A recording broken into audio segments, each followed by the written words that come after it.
परीलोक में 7 बेहद सुंदर परियां रहती थीं। वे आपस में बहुत अच्छी सहेलियां थीं और उनका प्यार इतना गहरा था कि वे बहनों जैसी लगती थीं। हर सुबह वे बाग में खेलने जाती और खूब मस्ती करती। उनकी दोस्ती देखकर परीलोक की रानी ने उनके लिए बाग में अलग अलग तरह के झूले भी लगवा दिए थे। दिन भर खेलने के बाद वे शाम को घर लौटतीं और मिलकर अपना काम करती। सातों ने मिलकर एक बेहद खूबसूरत घर भी बनाया था जहां वे खुशी खुशी रहती थीं। पूरे परीलोक में उनकी दोस्ती की मिसाल दी जाती थी। एक दिन सुबह बाग की सैर करने के बाद वे दोपहर में अपने घर लौटीं और सो गईं।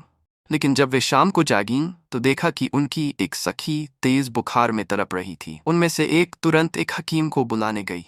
हकीम ने जांच कर बताया कि इस बीमारी का इलाज केवल एक जादुई फूल से संभव है जो झरने के ऊपर एक ऊंची पहाड़ी पर उगा हुआ है। हकीम ने चेतावनी दी कि वह झरना बहुत ऊंचा और खतरनाक है।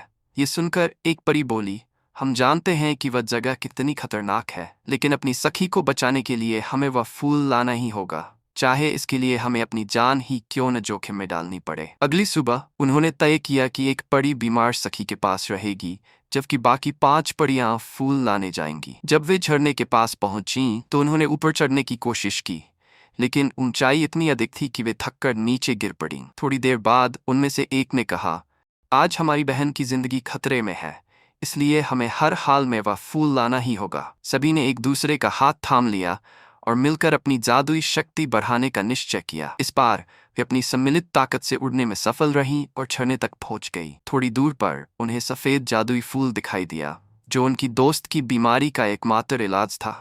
उनमें से एक परी आगे बढ़ी और फूल तोड़ने में सफल हो गई, लेकिन जैसे ही वह लौटने लगी, अचानक चढ़ने की तेज धार और तेज हवा ने उसका संतुलन बिगाड़ दिया। अब वह परी जिसके हाथ में जादुई फूल था, तेज पानी की धार में बहने लगी। ये देखकर दूर खड़ी चारों परियां घबरा गईं। वे एक दूसरे का हाथ पकड़कर तुरंत अपनी सखी को बचाने के लिए आगे बढ़ीं। बड़ी मुश्किल से उन्होंने उसे पानी से बाहर निकाला, लेकिन इस हादसे में फूल लाने वाली परी ने अपनी उड़ने की शक्ति खो दी। बच्चों, इस कहानी से हमें यह सीख मिलती है कि सच्ची दोस्ती और रिश्तों की मजबूती के लिए दी गई कुर्बानियां उन्हें और भी अधिक गहरा और पवित्र बना देती हैं।